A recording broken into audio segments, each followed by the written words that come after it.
আল্লাহ সমর্থ দিছে, হাত লম্বা করেন, সবচেয়ে দামি যেটা ওটা দেন। খেজুর নিজে খান 1200 টাকা কেজির, ঠিক না?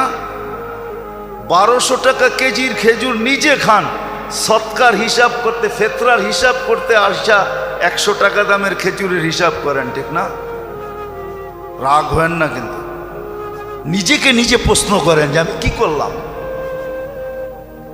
যদি আপনার ভিতরে কিছু থাকে, সব পার্টস নষ্ট হয়ে গেলে ওটা ভিন্ন কথা, আর যদি কিছু পার্টস এখানে থাকে তাহলে একটু নিজেকে প্রশ্ন করেন না যে আমি তো বাসার জন্য প্রতি মাস সারাটা মাস খেজুর কিনলাম 1200 টাকা দামের, সুক্কারি কিনলাম 3 কেজি 1500-1600 টাকা দিয়া, আর ফেতরা দেওয়ার সময় আইসা হিসাব করতেছেন 120 টাকা খেজুর। আল্লাহ সমর্থ দিছে।